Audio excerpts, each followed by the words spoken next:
about how many times we just get so busy we never take time to think. You know, you read the Bible and so many times Jesus would leave his disciples to go someplace alone and just think and pray. Place a high priority on thinking alone. Hey, I'm Terri Savelle, your cheerleader of dreams. Today I want to give you a challenge. Unlike most challenges, it's simply setting the alarm on your phone for 20 minutes to be alone. By yourself, quiet, nobody around. Can you do it? Now I'm going to explain why this is vital and what you need to do in those 20 minutes to drastically improve your life. Now before I tell you this unbelievable story, I want to let all you ladies know we are getting closer and closer to Icing Dallas. Now this is my annual women's event here in my hometown, basically, Dallas, Texas. This is a time for you to just get away. Step aside from all the demands on your life to just hear from God.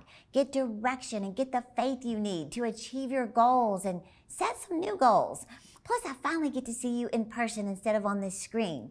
So, September 1st and 2nd, put it on your calendar and make a decision to invest in you. Get your ticket before they sell out by clicking the link in the description where it says Icing.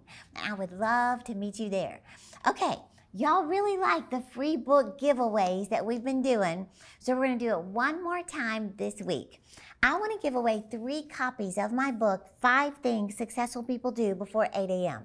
Now, these are the habits of the most successful people in the world, and they're not hard. It's just a matter of doing it, and I'm going to show you how. So I've already signed these books, and I'm going to ship them to 3 winners today. So all you have to do to enter this drawing is real simple. Number 1, follow me on Instagram. Now this is where I post the most. I add fun stuff to my stories every day, behind the scenes here at the office. Follow me on Instagram, number 1. Number 2, screenshot a photo of this podcast today. I guess I'll pose again. Okay. And post it to your story on Instagram so I can see you.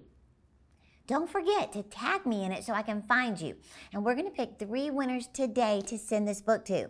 So follow me on Instagram, screenshot this podcast, and post it to your story. Okay, the 20-minute solitude challenge. First, let me tell you the story I read from Jack Canfield's Success Principles. It was talking about how on March 24th, back in 1975, Chuck Wepner, who was a relatively unknown boxer, just happened to have my little boxing glove, he was an underdog. Well, he did what no one thought he could do. He went 15 rounds with the world heavyweight champion Muhammad Ali. This is a true story. In the 9th round, he reached Ali's chin with a right hand, knocking the champ to the ground, shocking both Ali and all the fans watching the fight. Well, Chuck Wepner was only seconds away from being the world's heavyweight champion. However, Muhammad Ali went on to win the fight and retain his title. Well, over 1,000 miles away was a struggling actor named Sylvester Stallone. He's watching the fight on this little cheap television set. But after watching this crazy, unbelievable fight, seeing Wepner, who nobody even knew, fight the most well-known fighter of all time, all Sylvester Stallone could think was, get me a pencil. And he began to just sit quietly and just write and write and write. 3 days later, he completed the entire script for the movie Rocky.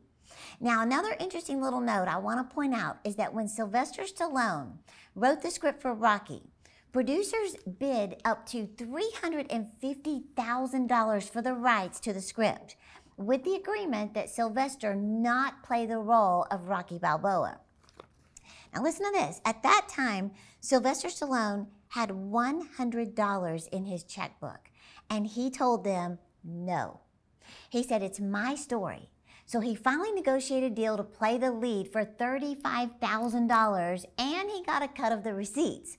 Well, Rocky ended up grossing $200 million, went on to win 3 Oscars, including 1 for Best Picture, and it launched Sylvester Stallone's multi-million-dollar movie career. Isn't that amazing? But 2 things I want you to notice about this story. Number 1, he wrote his thoughts. He didn't leave them in his head. He didn't pass them off as just an idea, a pipe dream. No, he wrote it all out. And number two, he did it immediately. Now, what if after watching this boxing match that inspired him so much, Sylvester Stallone had thought, I'll start writing tomorrow. And then tomorrow he wasn't as inspired. I'll do it next week. I'll start writing on Sunday. I'll do it on my day off. I'll start on the first of the month. No, when God touches your heart or gets you, inspired to do something, write it down right then. W. Clement Stone used to say, do it now, do it now, do it now. Now, the reason I'm sharing this story with you during a podcast on the Solitude Challenge is that I heard Tony Robbins share something years ago that he calls the hour of power. He claims that the majority of his success is due to his morning ritual, and he's taught this to highly successful people, celebrities in entertainment, professional athletes, Fortune 500 CEOs. What is the hour of power? Well, it's simply setting a timer of 20 minutes of prayer and meditation, 20 minutes of exercise, and 20 minutes of reading. Well, I want to focus on the 20 minutes of prayer and meditation in solitude, by yourself. Do you know this one habit will improve your life in every way possible? And 20 minutes over the course of a month is 10 hours of getting God-inspired ideas to take your life to a whole new level. I'm totally speaking from experience, and I'll admit it is so hard at first. It's like torture to just sit there and not check your phone and not play the TV in the background, but just listen for God and for whatever comes up in your spirit. We can have devotionals, go to church, listen to messages, but nothing takes the place of quality time with God, listening, thinking, and journaling. This is where you hear God. You listen for that still small voice. This is where you start to envision your future. This is your prayer time, which sets the course of the day. You hear God's voice. You worship Him. You read His word. You just listen. This is where I receive direction for my life and for this ministry.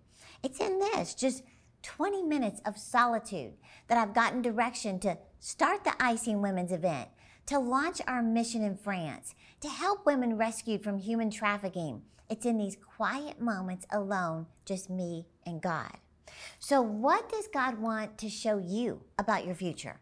Maybe you haven't even just ever shut the noise out and just listened.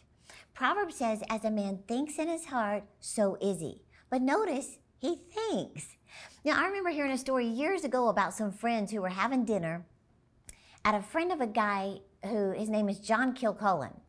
And John was talking about how something he overheard at the bookstore. So he said he's having dinner with these friends, and one of them's talking about what he heard at the bookstore. So he overheard this lady, and she said, she asked the store clerk, she said, do you have any books on Microsoft DOS? Something like DOS for dummies. This was just a passing comment meant as a joke at dinner with everybody. Everybody at the table's laughing, and they went on to eating. But it stuck with John, and he did something with it. He thought about it, and he thought about it, and he thought about it during his quiet times alone. And then all of a sudden, he launched a book called DOS for Dummies. Do you know the Dummies books now have a product line over 370 titles in 30-something languages with sales over 60 million copies? Now think about how many times we just get so busy we never take time to think.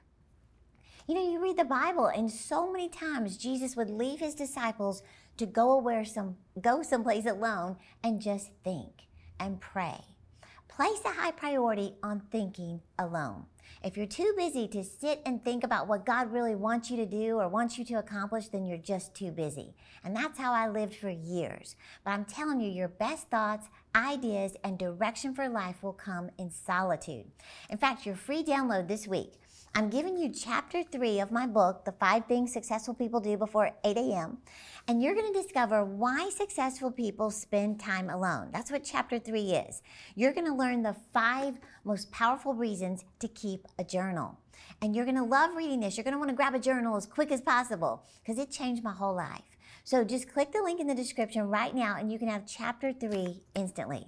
So what do successful people do alone? They think and they write their thoughts down. Never assume you're just going to remember what you thought about. That's why I write every idea down. And just like Sylvester Stallone, do it now. Don't wait until tomorrow. Get this free chapter today and start reading it to get the inspiration you need to improve your life. Now, before we go, would you do a quick favor for me? Would you subscribe to this channel? You know, that gives us such a boost of encouragement to keep putting these videos together to encourage you. So if you would just take 1 second, push the play button before we go, I appreciate that more than I can say. And don't forget, I'll be cheering you on to live your dreams.